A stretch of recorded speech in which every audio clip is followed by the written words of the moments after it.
రాజధాని అమరావతిలో అతి తక్కువ ధరలకు plots Tricity gated community venture KPP developers. అందరికీ నమస్కారం. నేను Swaroopa Potlapalli. Welcome to Suman TV. Controversy director Ram Gopal Varma మరోసారి వార్తల్లోకి ఎక్కారు. ఎప్పుడైనా తెలిసి తెలియక మీ మనస్సును బాధ పెట్టి ఉంటే క్షమించండి అంటూ మెగాస్టార్ చిరంజీవిని ఉద్దేశించి ఆయన పెట్టిన పోస్ట్ అనేది ఇప్పుడు వైరల్ గా మారింది. ఒకవైపు రామ్ గోపాల్ వర్మ, ఇంకొక వైపు మెగాస్టార్ చిరంజీవి, మధ్యలో నాగార్జున. ఇంతకీ ఏమైంది? సారీ చెప్పాల్సిన పరిస్థితులు ఆర్జీవీకి ఎందుకొచ్చాయి? ప్రస్తుతం నాతో పాటు ఉన్నారు క్రిటిక్, ఫిల్మ్ జర్నలిస్ట్ ప్రభు గారు. ఆయనతో మాట్లాడదాం. నమస్తే ప్రభు గారు.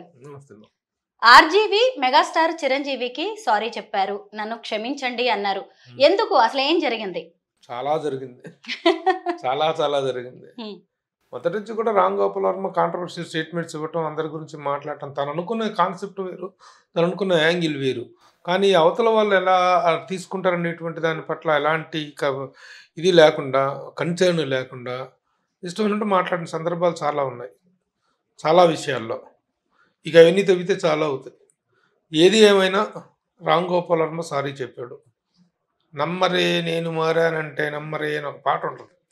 అలాగే రామ్ గోపాల్ వర్మ మారాడు అంటే నమ్మాలా నమ్మకూడదా, నమ్మశక్యం కాదా అనేంత సర్ప్రైజ్ మొత్తానికి.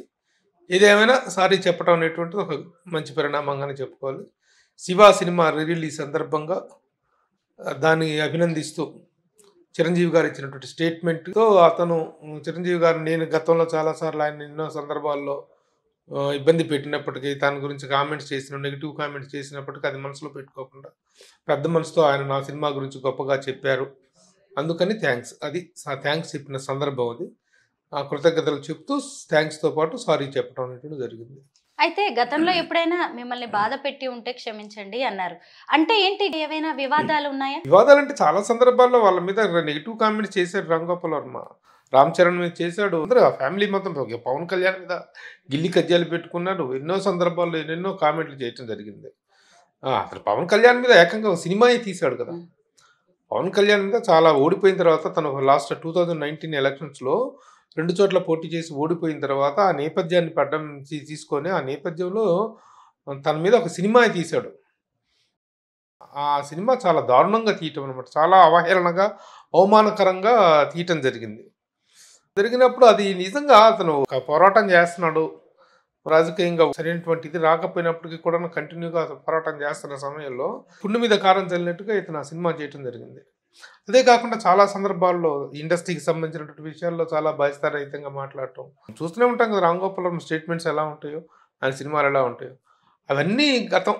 ఇప్పుడు తనలో ఒక మార్పు వచ్చిందని ఆశిస్తున్నాం. లేకపోతే ఎందుకంటే గతంలో ఎప్పుడు కూడాను ఎవరికి సారీలు చెప్పటం కానీ, ఒక రిపెంటెన్స్ ఫీల్ అవటం కానీ, నేను చెప్పిందే నా దట్ ఈస్ మై స్టేట్మెంట్ అన్నట్టుగానే ఉండేవాడు తప్ప ఏ రోజు కూడాను he has not expressed any repentance for what he did. ఎందుకంటే గతంలో ఇండస్ట్రీ ఒక నైతిక సంక్షోభంలో ఉన్న టైంలో ఫిలిం ఛాంబర్ ముందు బట్టలు ఇప్పుకొని అర్ధనగ్న ప్రదర్శన చేసిన సందర్భంలో తను చేసినటువంటి రచ్చ అంతా ఇంత కాదు రామ్ గోపాల్ వర్మ. ఆ సందర్భంగా కానీ, పవన్ కళ్యాణ్ ఫిలిం ఛాంబర్కి వెళ్ళినప్పుడు జరిగినటువంటి రచ్చ కానీ, ఇవన్నీ కూడా వాళ్ళ ఫ్యామిలీ పరంగా, వాళ్ళ ఫ్యామిలీని కూడా చాలా ఇబ్బందికరమైన స్టేట్మెంట్స్ ఇదైనటువంటి సందర్భంలో వైఎస్ఆర్సీపీ వాళ్ళు చేసినప్పుడు వాటిని సమర్థిస్తూ తను ఇచ్చిన స్టేట్మెంట్లు, ఇవన్నీ గత పాపాల పుట్టది.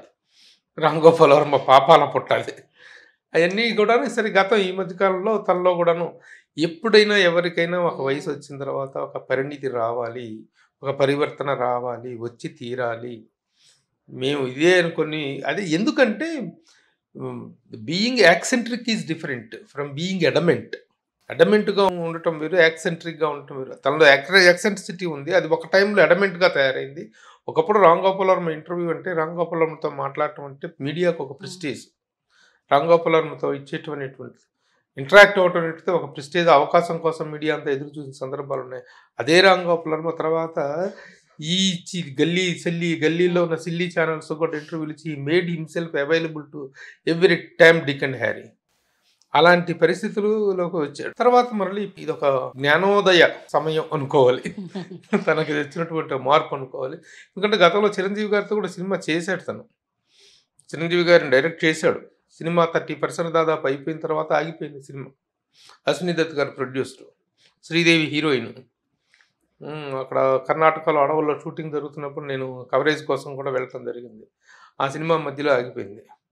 ఆ సినిమా సమయంలో కూడాను అప్పటికి రామ్ గోపాల్ వర్మ క్రేజ్ మామూలుగా లేదు. రామ్ గోపాల్ వర్మ అంటే అతను ఒక గొప్ప అద్భుతాలు సృష్టించగల అద్భుత దీపం ఉన్నంత రేంజ్‌లో ఇండియన్ సినిమా అతన్ని చూస్తూ ఉన్నటువంటి రోజులవి. ఆ సమయంలో అశ్విని దత్ గారు సెట్ చేశారు. సినిమా కూడా చేశారు. ఆ సినిమా సమయంలో కూడా చిరంజీవి గారు అంత కంఫర్టబుల్‌లో ఉంచలేదు అతను. అంటే ఈయన డైరెక్టర్ అయ్యే టైంకి చిరంజీవి గారు ఏ స్థాయిలో ఉన్నారనేటువంటిది అందరికీ తెలుసు.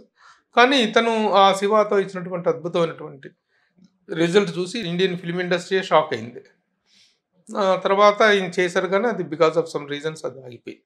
శివ 4K రిలీజ్ అవుతుంది. ఈ సందర్భంగా ఆయన ఒక ఛానల్ కి ఇంటర్వ్యూ ఇచ్చారు. అప్పుడు ఒక యాంకర్ అడిగారు, నాగార్జున ప్లేస్ లో అదే సినిమాలో చిరంజీవిని పెట్టి ఉంటే ఎలా ఉండేది అన్నప్పుడు ఆయన ఒక రిప్లై ఇచ్చారు, అసలు నాగార్జునని కాకుండా ఇంకెవరిని ఆ క్యారెక్టర్ లో మనం ఊహించలేము అని. అంటే ఇప్పుడు సారీ చెప్పడానికి దీన్ని కూడా ఒక కారణంగా మనం భావించవచ్చా?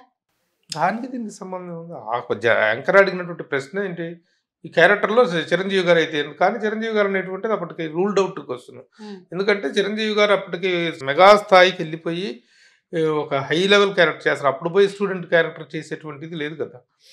ఇప్పుడు అంటే నాగార్జున కెరీర్, వెంకటేష్ వీళ్ళంతా కెరీర్ స్టార్ట్ చేసే టైంకి చిరంజీవి గారు మెగాస్టార్గా ఉన్నారు. ఆయన 88, 89 ఆ ప్రాంతంలో చిరంజీవి గారి హవా ఎలా ఉంది అప్పటికి, ఒక టాప్ పొజిషన్లో ఉన్నాడు ఆయన. ఆయన పోయి మరలా కాలేజ్ స్టూడెంట్ క్యారెక్టర్ ఎలా చేస్తారో అది రామ్ గోపాల్ వర్మ చెప్పిన ఆన్సర్ కరెక్ట్.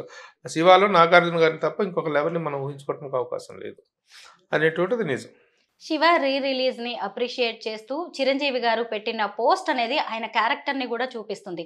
అసలు ఇలాంటి సినిమాలు మళ్ళీ రావు, అసలు నాగార్జున చైన్ తెంపే సీన్ ని ఇంకా అసలు అదొక రేంజ్ లో ఉంటుంది అని చెప్పి. అయితే ఈయన సారీ చెప్పారు అంటే ఖచ్చితంగా గతంలో హర్ట్ చేసినట్టుగానే కనిపిస్తోంది కొన్ని ఇన్సిడెంట్స్ ని మనం చూసినప్పుడు. అయినా సరే చిరంజీవి చూడండి వాటేటిని కూడా పట్టించుకోకుండా అంత బాగా పోస్ట్ పెట్టడం అనేది ఆయన పెద్దరికాన్ని కూడా చూపిస్తోంది కదా. డెఫినెట్లీ చిరంజీవి గారు క్షమించి వదిలేసిన వాళ్ళ లిస్ట్ వేసుకుంటే కూడా అది చాలా పెద్ద లిస్ట్ అవుతుంది. ఈ మనసులో పెట్టుకోకుండా ఏ ఇదిని చేసుకుంటే మరి కొంతమంది ఎలాంటి మాటలు మాట్లాడారు, ఇది సినిమా ఇండస్ట్రీ వల్ల, బయట వాళ్ళు కదా. బయట పొలిటికల్గా వెళ్ళినప్పుడు పొలిటికల్గా ఎవరైనా అంటారు, పొలిటికల్ కాంట్రవర్సీస్ వస్తాయి. ఎంతమంది పేర్లు చెప్తే ఇప్పుడు అనవసరం కూడా తన పట్ల చాలా దారుణంగా ప్రవర్తించిన వాళ్ళని కూడా మనసులో ఇది పెట్టుకోకుండా క్షమించినటువంటి క్యారెక్టర్ తనది. నేరుగా మాట్లాడిన వాళ్ళనే ఆయన లెట్ దెమ్ అని వదిలేసినటువంటి సందర్భాలు చాలా ఉన్నాయి. ఆ లిస్ట్ వేస్తే చాలామంది ఉంటారు. కానీ that is his gesture, that is his the greatness of Chiranjeevi గారు. ఎందుకంటే ఏ సందర్భంలో ఎవరెవరు ఎమోషనల్ అవుట్ బస్ట్లు అన్నారో దాని గురించి ఇంకా లాగ తీసుకొని అవన్నీ పట్టించుకోవాల్సిన అవసరం లేదు అనేటువంటి ఒక పెద్ద తరహాని పెద్ద మనసు చేసుకోవటం అనేటువంటిది మామూలు విషయం కాదమ్మా.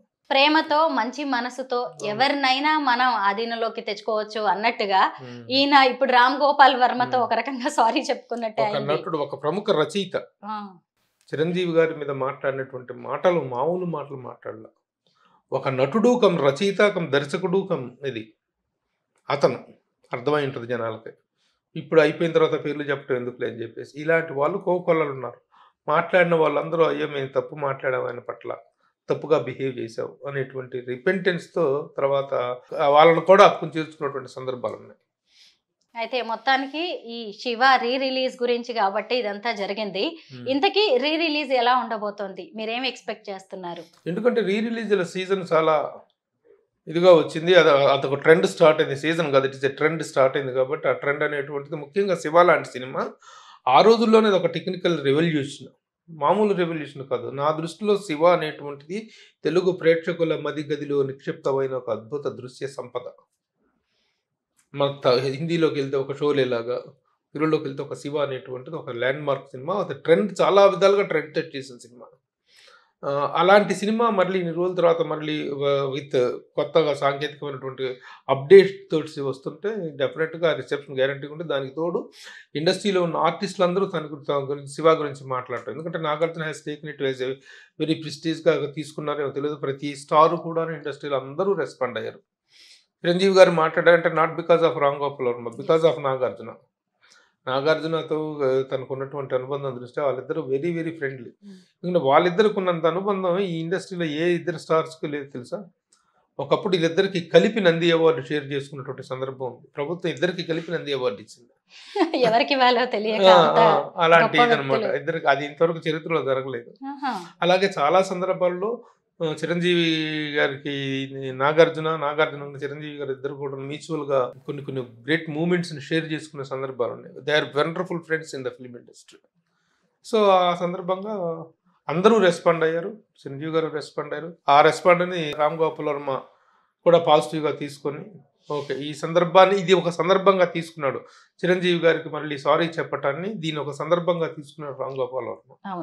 తీసుకున్నాడు కాబట్టి దాన్ని వెల్కమ్ చేయాల్సిన స్వాగతించాల్సిన matter. So all is well that ends well. Shiva release అనగానే ఆర్జీవి అలాగే మనం నాగార్జున గురించే మాట్లాడుకుంటున్నాం, కానీ ఇక్కడ మనం అమల గారి గురించి కూడా చెప్పుకోవాలి. ఆ తర్వాత అప్పుడేమో లవర్స్ గా యాక్ట్ చేసిన వాళ్ళు తర్వాత భార్యాభర్తలు అయ్యారు. తర్వాత వాళ్ళ లైఫ్ ఎలా ఉందో కూడా మనం చూస్తూనే ఉన్నాం. అమల గారి గురించి చెప్పండి. అమల గారు ఒక ప్రతిష్టాత్మకమైన ఫ్యామిలీలో అడుగు పెట్టినటువంటి ఒక ఆదర్శవంతమైన కోడలు. ఎందుకంటే నాగార్జునరావు గారి ఫ్యామిలీలో కడుగు పెడుతుంది. తను ఎక్కడో Irish lady, she's not an Indian. అక్కడ నుంచి వచ్చి ఇక్కడ స్థిరపడిపోయినటువంటి ఒక ఇండియన్ ఫారినర్ తను. కానీ ఇక్కడికి వచ్చి నాగార్జున గారిని పెళ్లి చేసుకున్న తర్వాత ఒక ఎలాంటి ఫ్యామిలీలోకి వచ్చా నేను, ఆ ఫ్యామిలీ ప్రతిష్ట ఏంటి అనేటువంటి దాన్ని తను మౌల్డ్ చేసుకున్న విధానం కానీ ఒక గొప్ప ఇంటికి ఒక గొప్ప కోడలు అనేటువంటిది తను ప్రూవ్ చేసుకుంది. ముఖ్యంగా బ్లూ క్రాస్ ద్వారా తను చేసినటువంటి సర్వీసెస్. ఆవిడ అంతా కుక్కలు మాత్రమే చూస్తుంటుంది, కుక్కల సంరక్షణ గురించి అనుకుంటారు. But she has expanded her services to many other areas also. Wonderful lady.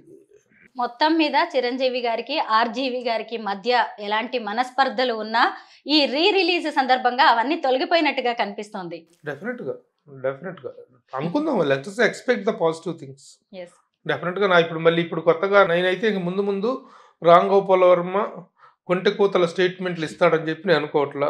కొంచెం పెద్ద మనిషి అయ్యాడు, మారాడు, ఒక జ్ఞానోదయం అయింది అనేటువంటిది మాత్రం సిన్సియర్గా నమ్ముతున్నాం. కాబట్టి ఆ మేరకు అలా ఉంటే అలాంటి డైరెక్టర్ మళ్ళీ దొరకడం. అవును, రామ్ గోపాల్ వర్మ లాంటి డైరెక్టర్ అతన్ని మామూలు సెన్సేషన్ కాదు తను ఇచ్చింది. ఒక శివ గురించి కాదు, ఒక కంపెనీ కానీ, ఒక దౌడ్ కానీ, ఒక రంగీలా కానీ, ఒక సత్య కానీ, మామూలు ఫిలిమ్స్ ఇలా మధ్యలో ఎక్కడ దారి తెప్పాడు ఆయన. దారి తెప్పి అరాచకంగా తయారాడు. కానీ అంతకుముందు రామ్ గోపాల్ వర్మ అంటే ఒక పూల సజ్జలాగా ఉన్నటువంటి అతని మస్తిష్కం మటన్ మార్కెట్ లాగా మారిపోయింది. ఒకప్పుడు అతని హీరోయిన్ అంటే 2 తేనె చుక్కలు రంగరిస్తువో ఈ బొమ్మ చేస్తువో, 2 పూల రెక్కలు 2 తేనె చుక్కలు రంగరిస్తువో ఈ బొమ్మ చేస్తువో ఉన్నటువంటి హీరోయిన్. ఒక అమల కానీ, ఇప్పుడు శ్రీదేవి కానీ, వీళ్ళందరూ కూడాను ఆ హీరోయిన్గా అతనంత గొప్పగా ఆవిష్కరించారు ఆ సినిమాలో. అలాంటి హీరోయిన్లు కోటప్పకొండ తిరణాల్లో అర్ధనగ్న డ్యాన్స్లు వేసేటువంటి ఈ దిగజ స్థాయికి ఆయన హీరోయిన్లు దిగజారారు. కొన్ని సినిమాల్లో అతను చేసిన ఎక్స్పోజర్ చూస్తే ఎండిపోయిన పొట్టల మీద ఇతని కెమెరా ఆపగా అలా తిరుగుతూ ఉన్నటువంటి ఎక్స్పోజర్ చూస్తే దట్ ఈస్ ద ఫాల్. ఎక్కడి రామ్ గోపాల్ వర్మ, ఎక్కడ సిరివెన్నెల సీతారామ శాస్త్రి గారు రాసినటువంటి ఆ పాట, అందులో శ్రీదేవి అందాలను చూపించిన విధానం క్షణక్షణంలో కానీ ఇందులో కానీ ఎంత అద్భుతంగా ఉంటుంది. కళ్ళ ముందు ఈ రోజుకు కూడా క్షణక్షణం శ్రీదేవి అందాలను ఆవిష్కరించింది. కానీ గోవిందలో కానీ అమలాని శివాలో చూపించింది. కానీ ఊర్మిళాని ఎక్స్పోజ్ చేసిన ఎంత అందమైన ఎక్స్పోజర్ అది. ఆడవాళ్ళే సూయిపడే ఎంత గొప్ప ఎక్స్పోజర్ అది. అలాంటి గాయం సినిమాలో అలా రేవతి అలాంటి హీరోయిన్ చూపించినట్టు నువ్వు తర్వాత మీ హీరోయిన్లను ఎలా చూపించారు, ఎంత దిగజారుగా చూపించారు. ఎండిపోయిన పొట్టల మీద కెమెరా తిరుగుతూ ఉంటుంది. అలాంటి స్థితి చూసాం మనం. ఏదో ఒక వర్గాన్ని ఇప్పుడు హిందూ దేవతల మీద రకరకాల కామెంట్లు చేస్తుంటారు తను. అదే కామెంట్లు ఇతర మతాల మీద చేయమని చూద్దాం. చూడండి, అది నీ నిజాయితీ, నీ ఇది ఉంటే, నీకు అంత దమ్ము ధైర్యం ఉంటే మిగతా ఇతర కులాలను కూడా మాట్లాడాలి కదా, ఇతర మతాల గురించి కూడా స్టేట్మెంట్లు ఇవ్వాలిగా. మౌఢ్యం అనేటువంటిది అన్ని మతాల్లో ఉంది. మౌఢ్యం లేని మతమే లేదు, మతమే మౌఢ్యం. ఆ మౌఢ్యాన్ని నువ్వు ప్రశ్నించదలుచుకున్నప్పుడు కేవలం రామాయణ భారతాల్లో ఉన్నటువంటి బొక్కల ఎతికి నువ్వు మాట్లాడతావు తప్ప మిగతా మతాల్లో వాళ్ళు ఉన్నప్పుడు మాట్లాడరు, వాళ్ళ జోలికి వెళ్ళవే. అది నీ నిజాయితీ ఉంటే. లేదా ఈ రోజున గతాలను తవ్వుకోవటం, ఎప్పుడో పురాణాలు ఇతిహాసాలను తీసి దాంట్లో ఇదేంటి మాకు తెలీదా లాజిక్లు మాట్లాడటం, మీకు తెలీదా? ప్రతి ఒక్కరు లాజిక్లు మాట్లాడగలవు. కానీ గతాలు కాదు కావాల్సింది. ప్రస్తుతం వర్తమానంలో ఒక సామరస్య వాతావరణం కావాలంటే ఏదో ఒక పర్టికులర్ మతం వాళ్ళని మాత్రమే కించపరిచి మనం హీరోలు అవుతాం అనుకునేటువంటి ధోరణి కరెక్ట్ కాదు. అది ఇప్పుడు వద్దు, గతాలు తవ్వుకోవటం వద్దు అనేటువంటిది ఉండాలి. అలాంటివి నేను ఖండిస్తుంటాను, అలాంటివి నచ్చవు నాకు. అలాంటివి తప్పితే మిగతా కొన్ని మన సోషల్ ఆస్పెక్ట్స్లో అతని అభిప్రాయాలు, తన స్టేట్మెంట్స్ చాలా గొప్పగా ఉంటాయి. దట్ ఈస్ ఒక డిఫరెంట్ పర్సన్. మెగాస్టార్ కి క్షమాపణ చెప్పడం ద్వారా ఇక మీదట మనం సరికొత్త రామ్ గోపాల్ వర్మని చూడబోతున్నట్టుగా తెలుస్తోంది. థ్యాంక్ యూ సో మచ్ ప్రభు గారు. ఓకే.